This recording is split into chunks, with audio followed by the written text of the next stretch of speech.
Hello, Dr. J. Smith. Today is the 17th of June, and there's been all kinds of havoc going on the internet, which is fascinating because on the internet is where this discussion really needs to belong, mainly because it gets out to many more people much quicker.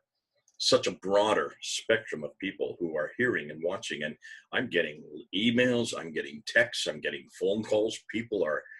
Everybody wants to find out about what just happened in the last 2 to 3 weeks.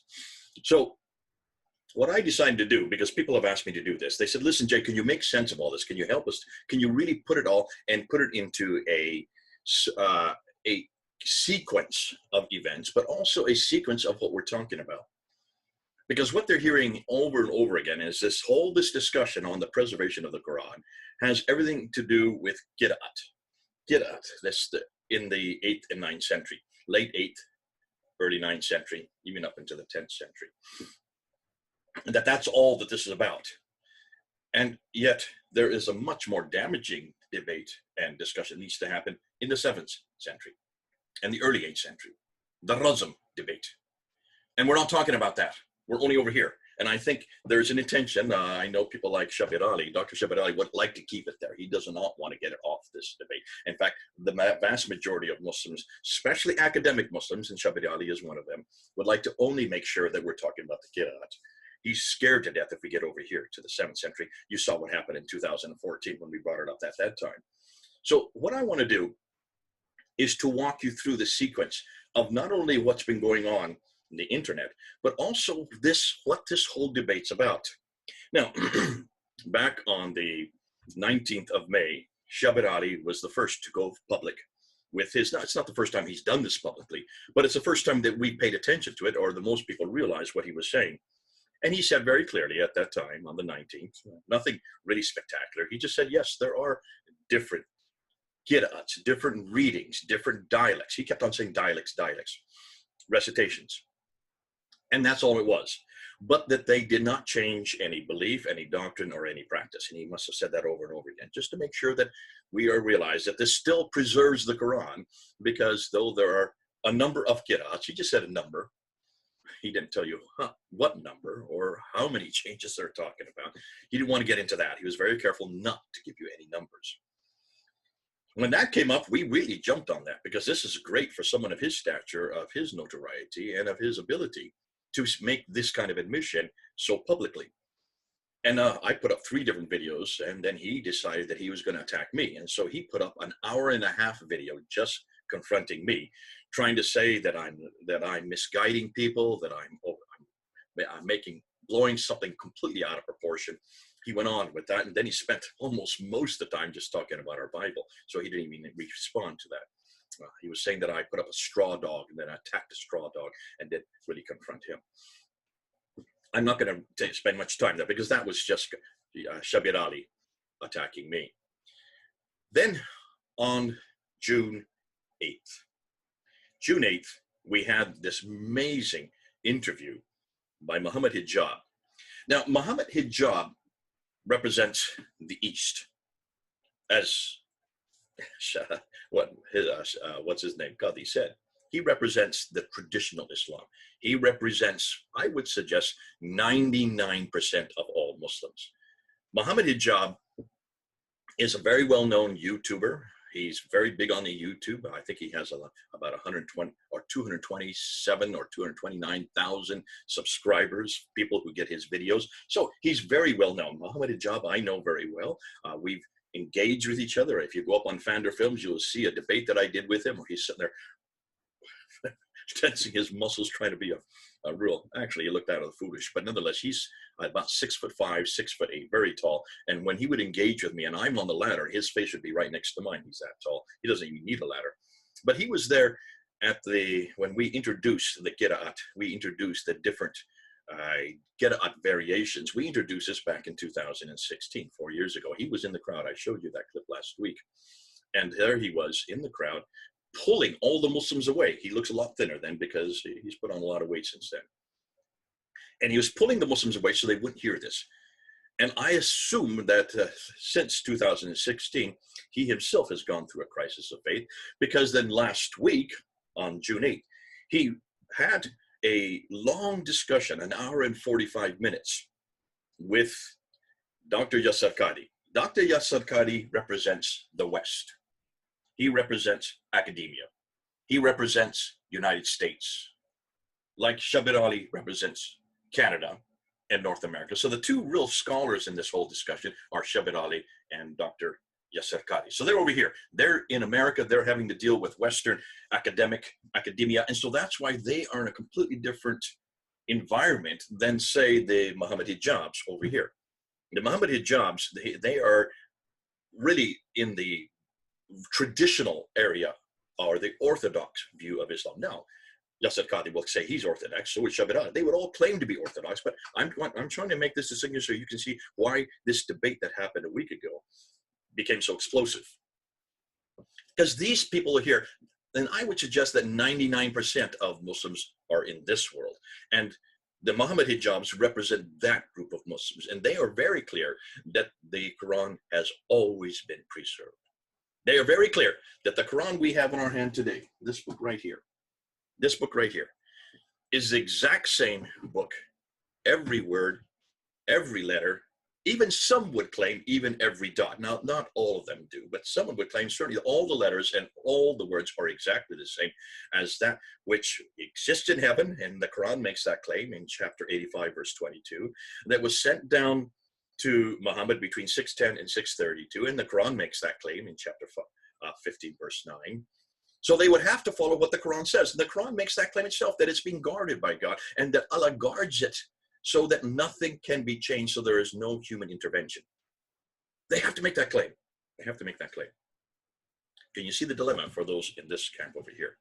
They have to hold to that claim, and they dare not find anybody who changes that. So when Shabir Ali and Yusuf Qadhi over on this side, in that interview, especially the one that between Hijab, well, the only one between Hijab and Qadhi on June 8th, when he said, by the time that it's an hour and 45 minutes long, you're not going to see the whole interview, but nonetheless, when you get to an hour and 21 minutes, that's when the rubber started to hit the road, because then he turns to Qadhi and he says, all right, which one of these qira'ats are the official Quran? Which one is the one that was revealed to Muhammad between 610 and 630? Which is the qira'at that was actually written down at the time of Uthman in 652?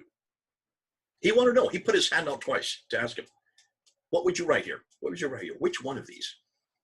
So what is he talking about? And so most of you are asking me, what is he referring to? What is this qira'at? What is it all about? So I'm going to help you.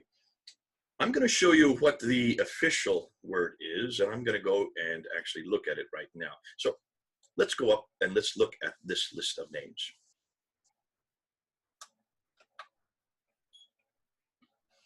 Now, I want you to look at this list of names here, and I've got them on the screen. These are the readers and the transmitters versus Hafs. Hold on to that. We'll come to that. Look on the left side and look down through 1, 2, 3, 4, 5, 6, 7. Nafi from Medina, Ibn Kathir from Mecca, Abu Amr Ibn al-Ala, Ibn Amir from Damascus in Syria, Asim Ibn al-Najud. Sorry, I'm terrible pronunciation. Forgive me for my pronunciation. And Hamza al-Zalyat, and then al-Qisai. Now, those are the 7 that are the official readers. Those are the ones that Ibn Mujahid in 936, look at the date, 936, claimed as the official ones that existed at the time of Muhammad, which is fascinating because he's saying this in 936. No one's saying this in the 7th century. No one's saying this in the century where Muhammad lived. No one's saying this in the century where Uthman canonized the text. This is all coming from 936. That's the 10th century. That is, we're talking about 300 years later. 300 years after the fact, you finally get a man named Ibn Mujahid who then canonizes those 7 right there. But hold on a minute, there's 3 more. 3 more have been added. Look at the list. Number 8, 9, and 10. Abu Ja'far and Yaqub al-Yamani and Khalaf from Medina, Basra, and Kufa. They were added at a later date. So now you have 10 of these readers. Hold on a minute. Take a look at those 10. Do you see Haf's name in those 10? The one that has been chosen today, the one that I have in my hand right here, this one, this is known as the Haf's text. Notice Haf's name is not on any of those 10. Look at the dates of those 10. Let's go back and see what the dates are.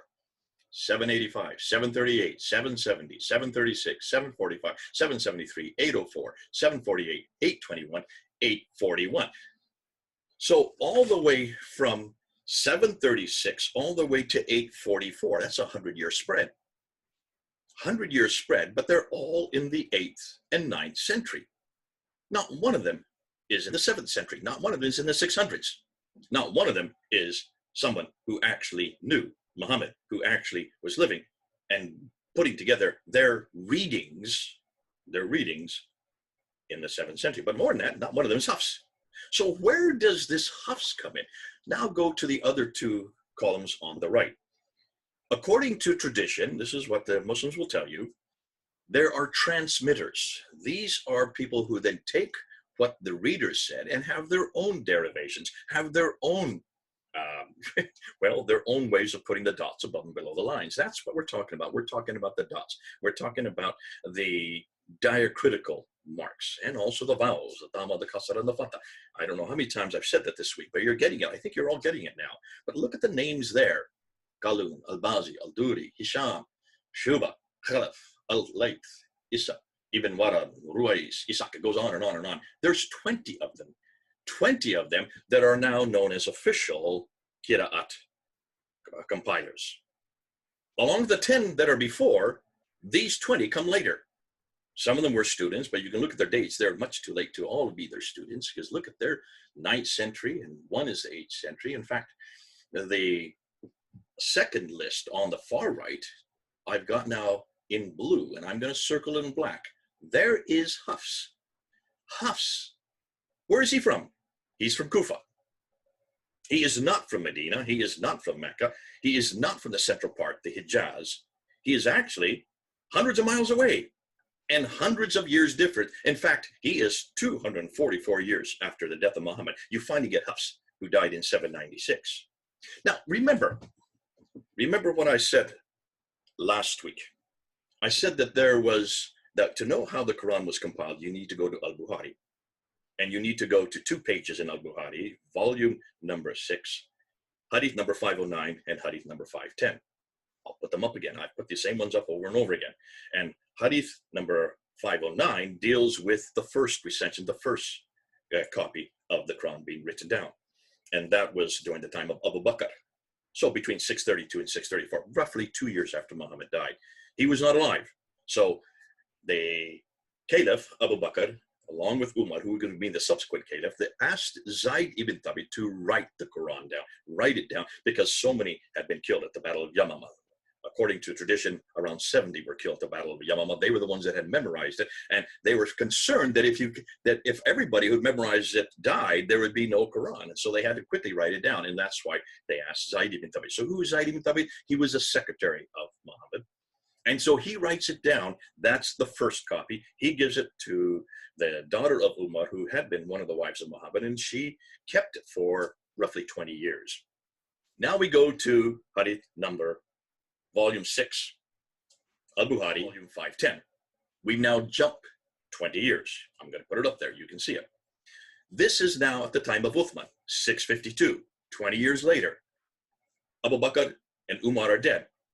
Uthman now is in power, and he's been told that there are lots of recitations that are not the same. From Shams. What is Shams? Where is Shams? Well, if you ask any Muslims today, they will tell you Shams is in Syria and Iraq, and that these people were reciting differently than the ones that Muhammad had recited. So what did Uthman say? He turns to Zayd ibn Thabit, and he says, recite it in the Qurayshi dialect.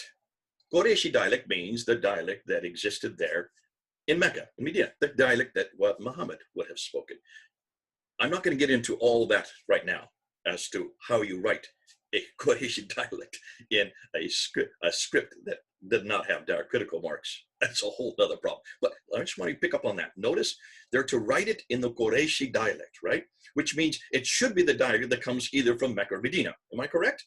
Help me here. To me, that seems obvious. That's what's happening. That's what Uthman is demanding of Zaid ibn Thabit, Zubair, Alas, and Hisham. The four of them were to write it in the Qureshi dialect, which he did. And then he sent to all the different provinces. Whether that's 4 or 9, we're not going to get into that discussion. So that's there in 652. We see that injunction.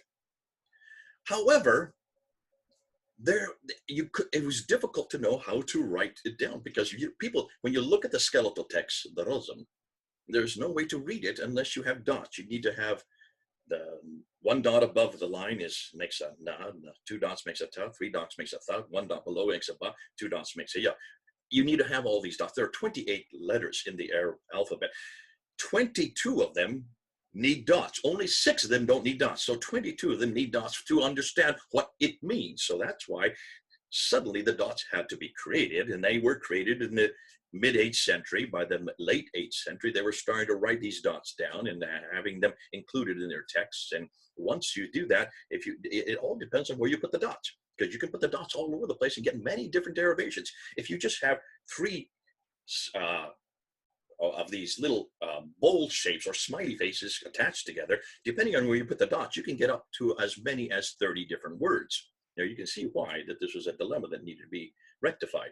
And that's why then you have these readers who are putting their dots in different fashions, and they were not agreeing with each other. And that's why you have 10 different readings, because the dots are in different places. And the vowels then were being introduced. The dhamma, the u sound, the kasra, the e sound, the fatha, the a sound. Those are the 3 vowels that we have in Arabic.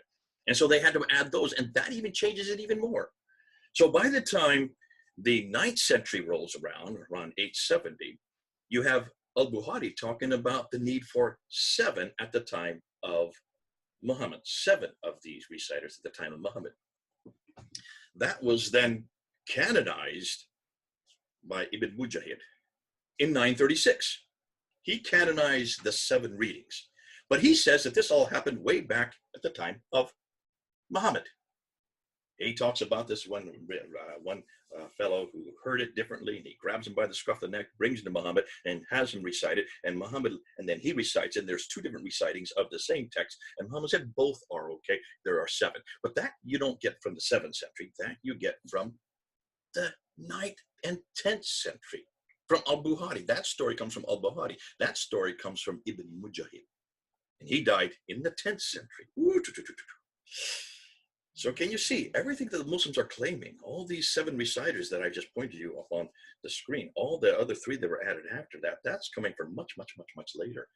They're assuming this is what Muhammad said, but is there anything in the 7th century that says that these recitations were created or were given sanction by Muhammad? Is there anything that Muslims can show us today that this actually existed, that this actually took place in the 7th century? Nada, not a thing, nothing. We're all having to go to the 9th and 10th century to hear what they thought happened, and that's a redaction, and that's called redaction criticism, and that's why we're bringing it up. Nonetheless, let's come back. Okay, so you don't have any. So then you have 7, then you have 10, and now you have 20. Now we come to the 20th century. In the 20th century, it was obvious there in Cairo, in Egypt, that there were so many of these 30 different ways of reading the text, of reciting the text. Really, it's reading the text, because by this time, all the dots were in place, had been canonized, all the vowels are in place, and then you have the Dagar Aleph, which is introduced along the way. And so by this time, you have all these students who are coming to class there in Cairo, and they were having standardized tests on the Quran, and they were coming up with many different answers that didn't agree with each other. And this was a dilemma for the Department of Education there in Cairo, and so they had to find an answer. What are we going to do about it? So they go to Al-Azhar University, the most prestigious university in the Islamic world, even today, one of the oldest, if not the oldest. And they go to one man. His name is Muhammad al-Huzayni al-Haddad. Muhammad al-Huzayni al-Haddad. He's living in 1920s. And they asked him in 1924, could he choose one of these qira'at? Could he just choose one of them rather than these 30 that existed? Could he choose one? So he does. Now, If I were him, I would have gone back to al-Bukhari to find out where he should have gone. If I were him, I would have gone back to read what was actually being said there in al-Bukhari, volume 6, hadith number 510. Because if he just looked at his own traditions, the traditions are very clear that it must be a dialect from the Quraysh. It must be the Qurayshi dialect. Remember I just said this about 5 minutes ago? Isn't that very clear? Look at, you can read it. I'll just put it up here. Look at this. It must be from the Qurayshi dialect, which means it must be from Mecca, Medina. What did Muhammad al-Husayni al-Haddad do? He didn't choose Nafi. We should have chosen Nafi or Ibn Kathir, who died in 785, 738. Why did he choose those two? Because at least they were from Medina and Mecca. No, he didn't even choose any of the 10 readers. The most important ones are the first 7. He didn't choose any of those 7. Did you notice? Not one of those 7 were chosen by him. He didn't go to the subsequent 3 readers. These are the major guys. These are the first of the reciters that were the most canon. These are the canonical ones that Ibn Mujahid was talking about. These are the ones that al-Bukhari is referring to. He didn't go to any of those. He went to way over to the right. Look at the last list. He went to a guy named Hafs, died in 796. He was nothing more than a transmitter. Not one of the major readers. He was only of a transmitter. And he did not come from Mecca or Medina. He came from Kufa, which is just south of Iraq. He came from Shams. Isn't this the whole thing why Uthman said, do not, we're having all kinds of differences coming from Shams, therefore we need to get one standard text that comes from the Qurayshi dialect. Isn't that what he said in al-Bukhari? That's what I'm sitting there shaking my head. Are you listening to this, Muslims? So why in 1924 did Muhammad al-Husayni al-Haddad choose a guy named Hafs? And as we're finding, there's lots of problems with Hafs. There's much more than I'm bringing out now. I'm just encapsulating because I want to talk about this problem. Why does he choose a dialect that's not even the Qurayshi dialect, someone who comes from hundreds of miles away and died in 796? He should have taken one of the original readers of anything. He should have taken either Nafi or Ibn Kathir. No, he chooses Hafs. But now that they have Hafs, they took all the others, the other 29, or we now have 37 of them actually, but now 289 of them, and they dumped them into the Nile. That was in 1924. By 1936, you've heard me say this before, they had made some little changes here and there with the Hafs. Even then, there are some changes there between the Hafs. By 1936, then, they decided that this was so successful by having just one derivation, just one combination of these qira'at, that they decided to make it, that Hafs, the standard for all of Egypt. That was so successful that by 1985, King Fahd, there in Saudi Arabia, where supposedly Muhammad was born and grew up. That's a whole nother question. But anyways, 1985, he decides and looks and sees what's happening in Egypt and sees how successful that model is with Egypt. He says, we're going to make this guy, Hafs, from Kufa, who died in 796. Not from my own country. He's not even from his own country. I don't know why Fahd didn't think that through, but maybe his scholars didn't let him know that little tidbit. We're going to let this guy be the official text for all the world. For all the world. So that this is now the Hafs text. 35 years ago, it became the official text. A guy who's not even from Mecca, from Medina, not even from Arabia, now Saudi Arabia, from way over in Iraq. I love that. This is exciting. So that's why Muhammad Hijab came up to Al-Qadi. Muhammad Hijab over here in the eastern part of Islam, that is the 99%. And he's asking Al-Qadi, you're the scholar, you're the academic, which of these 30 should we really be going to? Should we be going to Hafs? Should we really be going to Ra or Ibn Jumaz? Or why don't we go to Nafi and Ibn Kathir? Those are the bigger ones. Those are the ones that he just wanted to say, which one are you going to write here? Which is the one that Uthman asked? And I would have, if I was Ibn Qadi, if I was just al-Qadi, I would have said, well, at least go back to the Meccan and the Medinan one. At least choose that one. After 25 minutes, he still couldn't respond.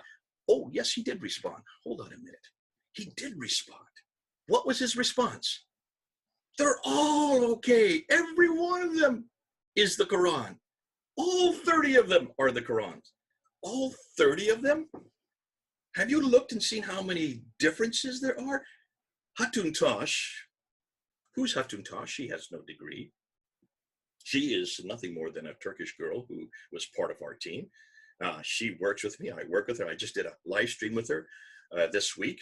Hatun Tash was on the ladder with me for 3 years. We were on the ladder together at Speaker's Corner. She and I were the ones that introduced this way back in 2016. Hatun Tash, God bless her. She has and her team have now gone around and they've looked at just 23 of these 37 that she now has, these 37 different qira'at, these different derivations that are from the 8th and 9th century, late 8th, early 9th century. And just with looking at 23 of them, she's already found 93,000 differences. 93,000 differences. And that's going to continue to grow and grow and grow. But that's the qira'at differences. That's the ahruf, the dialectical differences that are all compared with Hafs. She does all these, comparing them with Hafs. Hafs, why? Because he is the one that's been chosen by King Fahd. That is the official one now as of 1985. So that discussion was going on, and it was causing a huge havoc last week on the internet. Then we come to Friday of last week. Friday of last week, so we're talking about the 12th of June. My good friend Adnan Rashid gets interviewed. God bless him. Adnan, if you're watching, I'm so glad that we're good friends, because what you did on Friday really helped me out. Because see, everybody seems to want to just keep on these qira'at. They just want to talk about the qira'at. They just want to keep on these 8th and 9th and 10th century. I don't really care that much about them, because I realize that as long as the Muslims keep us focused on the qira'at and the ahruf, they are not going to talk about the real elephant in the room. Well, Adnan Rashid gave us a real favor. He did us a real favor, because he was asked this question: what would you have done in Qadi's place? If you were sitting there as Yasir Qadi, what would you have said to Hijab's question? And Adnan Rashid said, I would have showed him the Birmingham Folio. I would have shown him the Husseini manuscript. Thank you, Adnan Rashid. You have finally brought it back. And actually, Adnan Rashid is correct. He should have, and Al-Qadi should have gone back to the Birmingham Folio. He should have gone back to the Husseini manuscript. Because that really is where the battle should be fighting right now. And the Al-Qadis and the Shabir Alis need to fight that battle. What are we talking about? So if you take a look at the Husseini manuscript now, Adnan Rashid was making all kinds of claims, but he spent the first 5 to 10 minutes calling me and many others like me liars, liars. He said it 15 times. You're liars, they're liars, they're liars. They don't know what they're talking about. They're liars. He yelled it. It was fascinating. I counted 15 that he called us liars. But he didn't say what we had lied about. He didn't tell us what we had lied. All we were doing was daring to ask this question about the qira'at. And he says what he should have done is gone back to the manuscripts, the earliest manuscripts. Yes, exactly. You need to go back to the earliest manuscripts. This is what I showed Shabir Ali back in 2014. 6 years ago, I showed him this, and he was not able to answer that question in that debate. Still hasn't been able to answer that question. Because when you go back to those manuscripts, there are no qira'at. There is no qira'at or ahruf in those manuscripts. There are none because there are no dots. Oh, some dots have been added later on. But originally, when they were written, there were no dots. There's no dama, kasra, fatah. Oh, some have been added later on. In fact, you'll see there's one called bimithli that has been added later on. But there's no dots in these, not in these earliest. These are razm, consonantal, skeletal text. These are the earliest ones. What are they? Well, there's 6 major ones. There's other smaller ones. You have the Topkapı, which is the one that's there in Istanbul. You have the Samarkand, which is in Tashkent, Uzbekistan. You have the Ma'il, which is in the British Library in London. You have the Petropolitanus, which is in the Bibliothèque Nationale in Paris. You have the Husseini manuscript that Adnan's talking about, which is there in Cairo. And then the most exciting one is the Sanaa manuscript, the one that Al-Fadi is doing his doctoral thesis on. That's the most exciting because it's the oldest. It's the oldest, but not. When we say manuscript, we're not talking about a complete Quran. None of them are complete. None of them are complete. And none of them are from the 7th century. Not one of them is from the 7th century. Not one of them is from the time of Uthman. Not one of them is from the time of Uthman. That was well known. We've known that since 2007 when Tayyar Altıkılıç and Dr. Dr. Ekmel Nisanlu made that pronouncement in 2007, these two Turkish scholars who were the first ones to actually investigate and do forensic testing on them for 5 years, from 2002 to 2007. So they made it very clear that none of these major manuscripts, the 6 ones, are from the time of Uthman. None of them. None of them from the mid-7th century. And that they all start to appear in the late 7th century after Abd al-Malik, most likely, but they go up until, all the way up until, according to the Husseini, according to Francois de Roche, he puts the Husseini one in the 9th century. And there are many scholars that would probably agree with him. Altokulich puts it in the 8th century. Nonetheless, these are the earliest, and that's why they don't have any dots on them. Well, some are later on, but they don't originally have any dots because dots had not been created that early when they were written. So here we go. I love that Adnan Rashid went to do that, because now we're getting back to where we should be talking about. And this is where hijab and al-Qadi need to go to. This is the discussion over here in the 8th and 7th century, the 7th and early 8th century, that we really need to talk about. Now we are getting back to, let me see, this material here. Now we're getting back to this book. This is Dr. Daniel Allen Brubaker. If you don't have this book, buy it. You can get it on Amazon.com or Amazon.co.uk. This is the book, the only one of its kind, the first of its kind. It's only been out a year now. We introduced it at Speaker's Corner, Hatun and I, on the ladder, on the day it was published. In fact, 2 hours after it was published, we went up on Speaker's Corner there on the ladder and introduced it on May 26th, 2019. So it's been out a little over a year. What's great about this is the first one that has actually gone and looked at them. Now I'm going to go through and show you what Dan Brubaker is saying, because this is the material that you need to listen to. This is the material that is the most damaging. This is the material Yasser Qadi and Muhammad Hijab have not looked at and dare not look at. This is the one that Adnan wants us to go to. Isn't that interesting? He wants us to go to this material. I love it. And so that's why we need to go to it. So let's just look and see what Daniel Brubaker has found. Come with me. Let's look at the screen. And let's take a look at this material. Now, I'm going to put up here, I'm just going to put up some slides. Here is one that's fascinating, because here is from Dad's book. I'm not going to put all of them. It'll take me too much time. Here is a reference to, this is the Topkapi. This is the one that's in Istanbul. And he's looking at a page from Surah 9, Ayah 72. Now, if you look over where the green arrow is, you can see a hua that has been added there. In the 1924 edition, that's the Hafs text. It says, and Allah's good pleasure is greater, that is the great triumph. The new word hua, that is, has been added to the text. Can you see it's in a different nib? It's squished in there between the two larger words. And you can see it doesn't belong there from the beginning. It's been added at a later date. Now, it doesn't change the meaning very much. It now conforms to the current Hafs text, the one that we're talking about.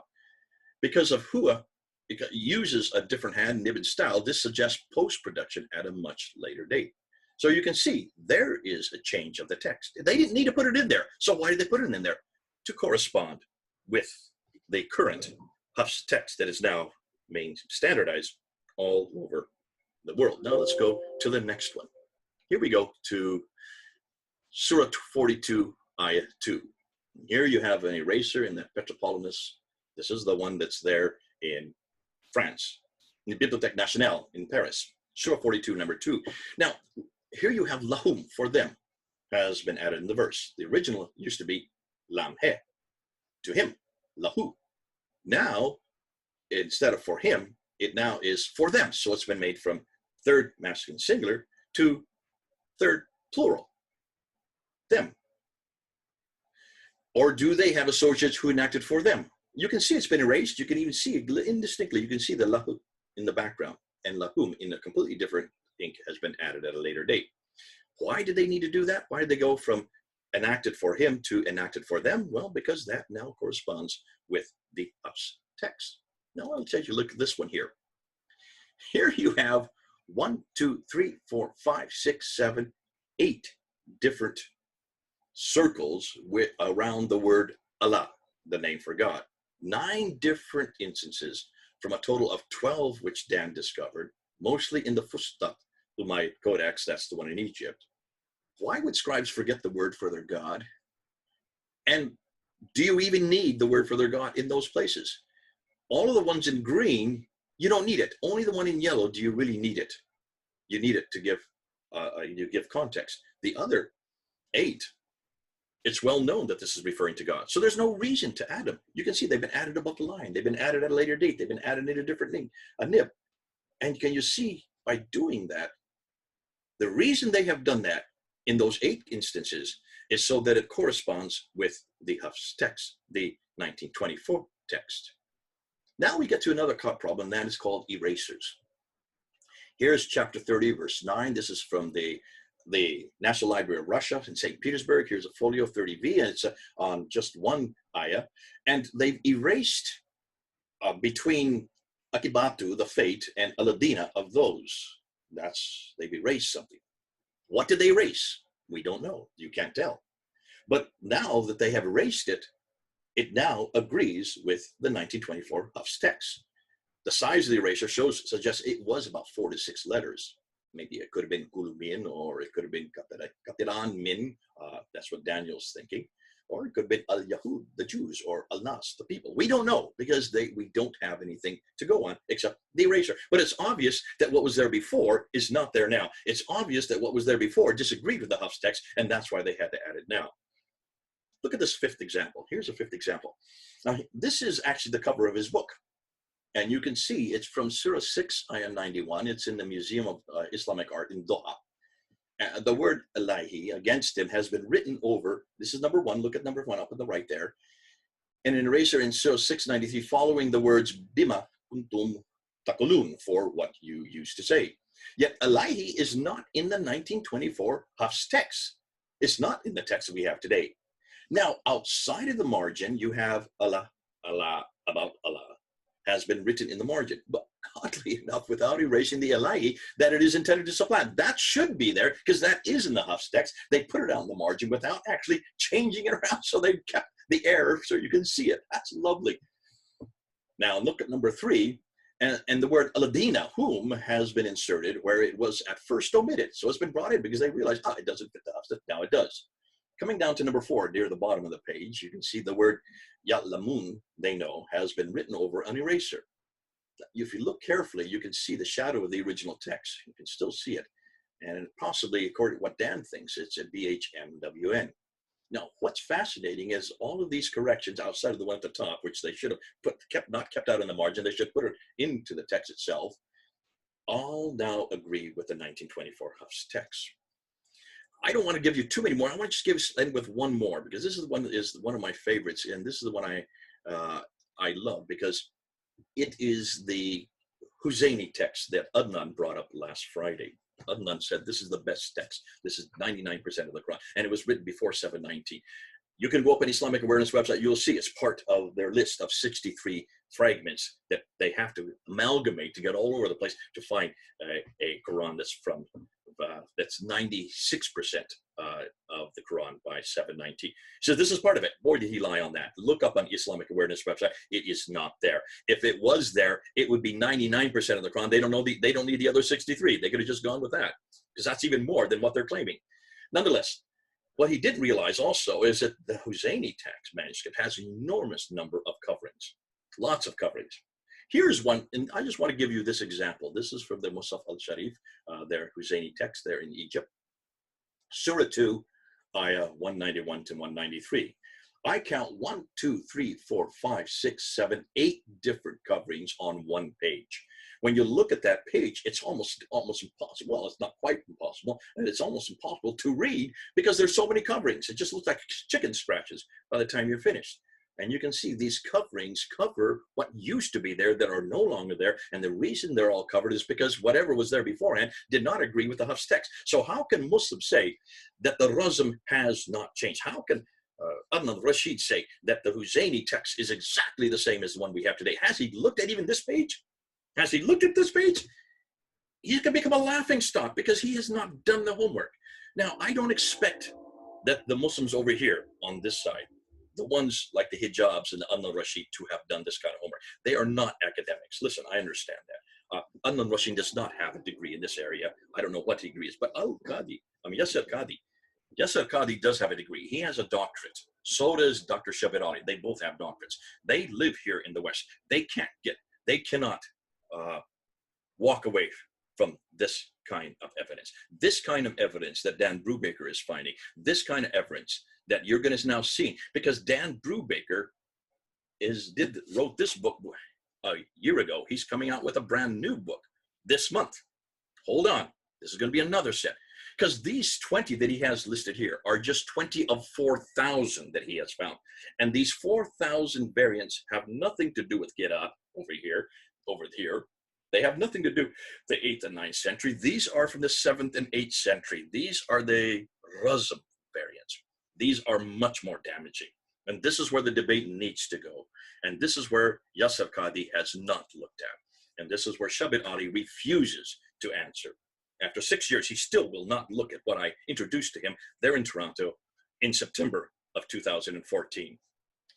Yasser Qadi, Shabir Ali, you've got to answer what Brubaker is coming up with. You've got to look at the Razm, skeletal consonantal text, because those consonantal texts, those Qurans, are not the same as the Quran we have today.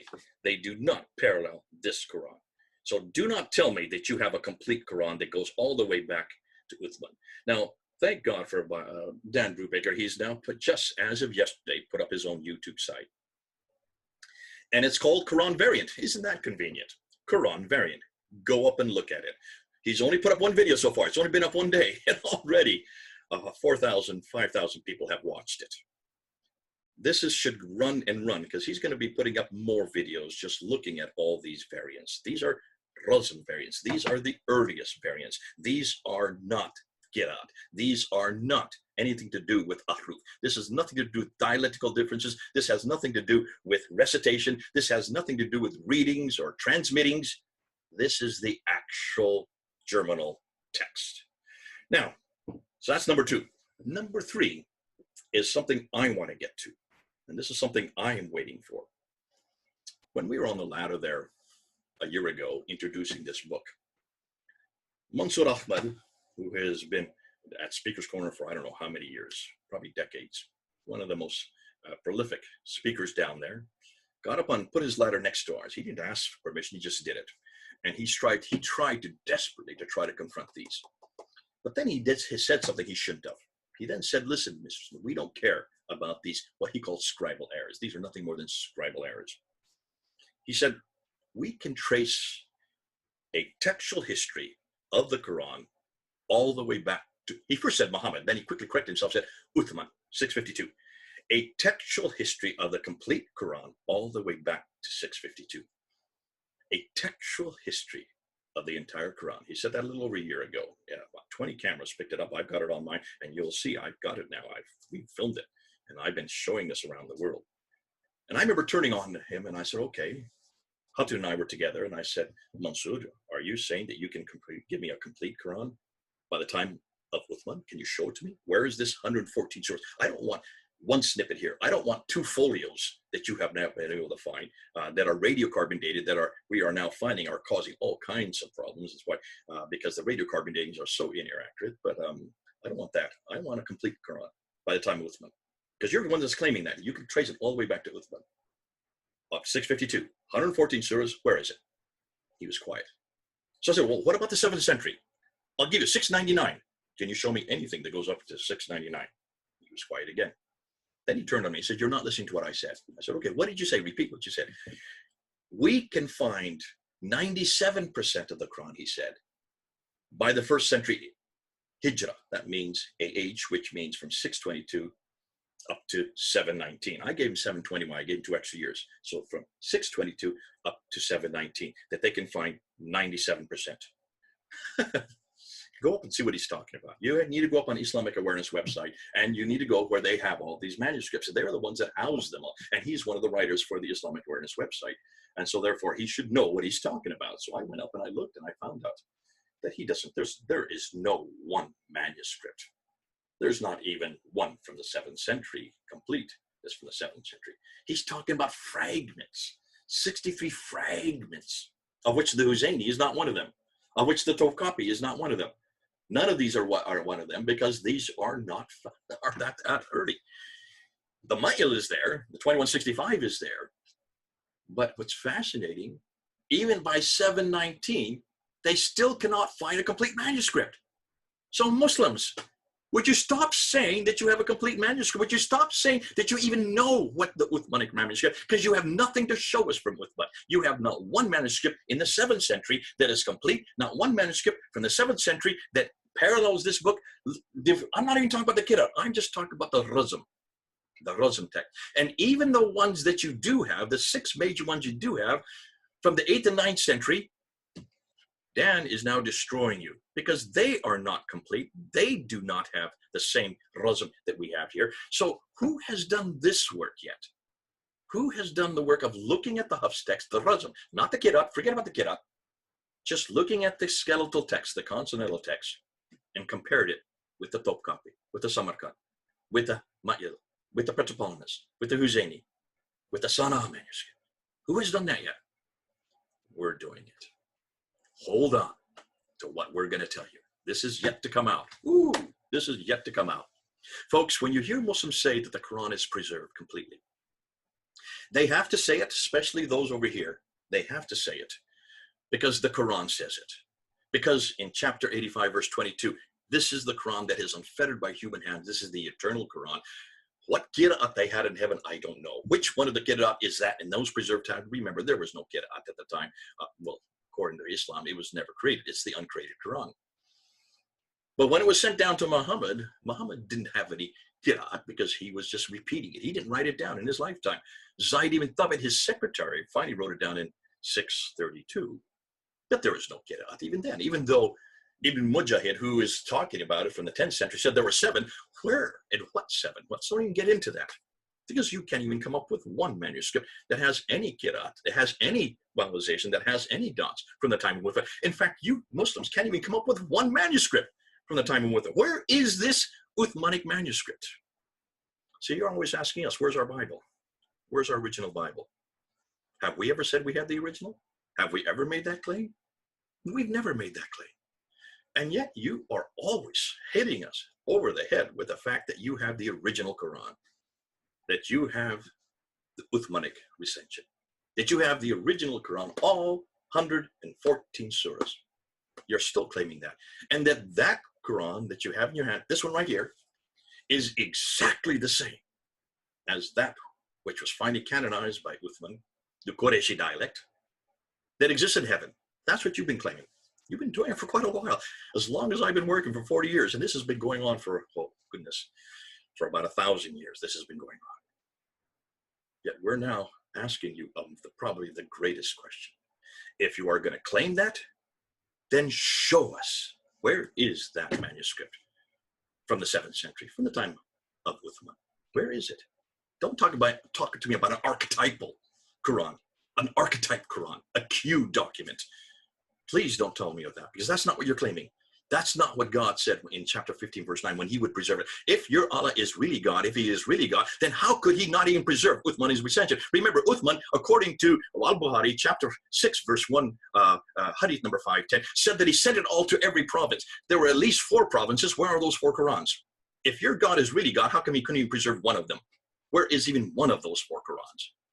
And don't go to the Topkapi, don't go to the Husseini, don't go to the Samarkand, don't go to any of the 6 major manuscripts, because they're all too late.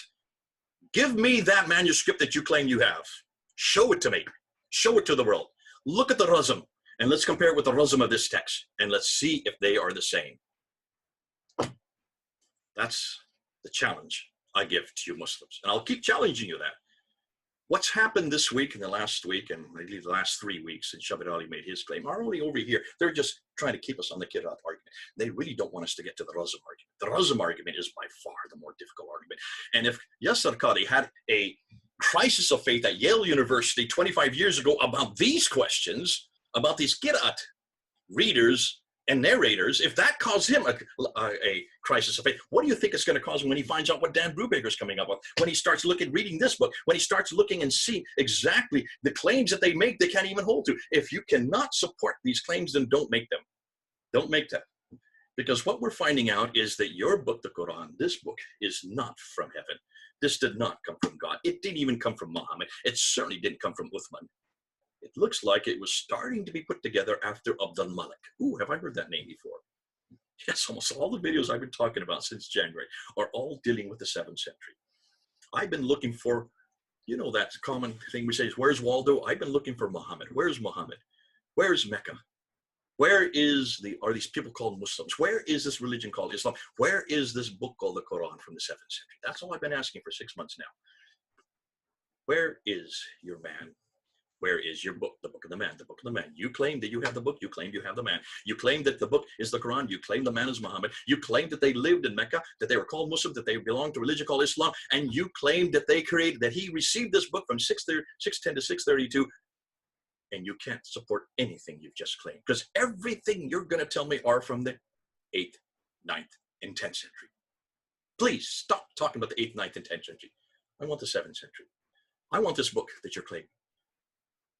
Even the text that we are looking at from the 8th and 9th century, they still aren't even equal. They don't parallel each other. They are not complete.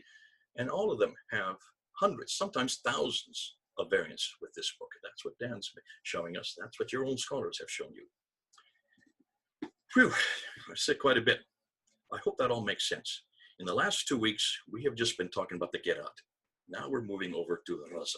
And it's this material that I want to hear you Muslims refer to. I want to hear you Muslims persuade me that you do have this book that's complete from the time of Uthman, that I can look at in my hands today. That's exactly the same as the one I have that you chose in 1924 from a man who's from Kufa.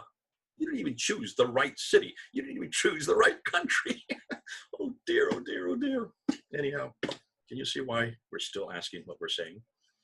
We're going to continue asking. Please stop calling us Islamophobes and Islamic haters. We're not Islamophobes. We're not Islamic haters.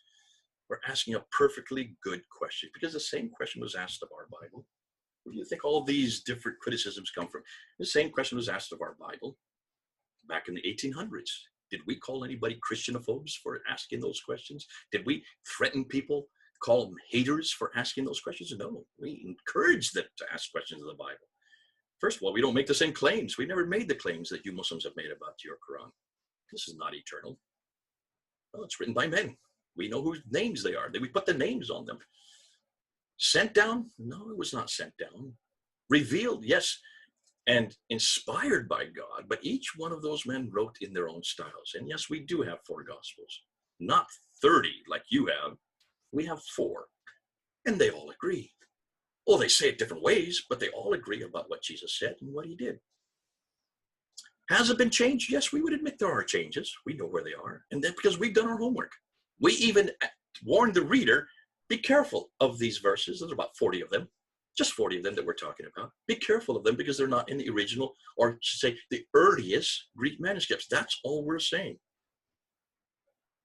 See, we don't make these same claims you make. Eternal, sent down, complete, and unchanged. We don't make that about this book. We've never made that about this book. Now, no longer can you make that about this book. After what's happened the last 3 weeks, you cannot say that it was eternal. You cannot say that it was sent down. You cannot say that it was complete. And you cannot say it's unchanged. All of those have been destroyed in the last 3 weeks. But see, that's all you have to go on. But hold on a minute, I want to come back to this again. This is not the only word of God we have. And I said this 6 years ago, so this is not new for some of you. And remember what I said to Shabbat Ali. I said, this is not the only word of God we have. We have another word of God. He's called the Logos in John 1. His name is Jesus Christ, the Word of God. Is he eternal? Yes, he is. Was he sent down? Yes, he was. Is he complete? Absolutely. Has he ever changed? Not at all. And he's still waiting for every one of you to come to him. That's the Word of God, the eternal Word of God, the sent down Word of God, the complete Word of God, the unchanged Word of God. He never changes. And he's always asking for you to come on home, come on home, come on home to him. God bless you. I hope you get it now. I hope it all makes sense. Can you then understand why we are asking these questions and why this whole world is going topsy-turvy in the last 3 weeks? Finally, Muslim scholars over here in the Western world are finally admitting that they cannot stipulate, they cannot stand, they cannot even answer, what about the preservation of the Quran? We don't have to answer that about our Bible, but we certainly do about Jesus Christ. If you really want the Word of God that is complete, unchanged, and eternal, come on home to Jesus Christ. God bless you. This is Jay, over and out.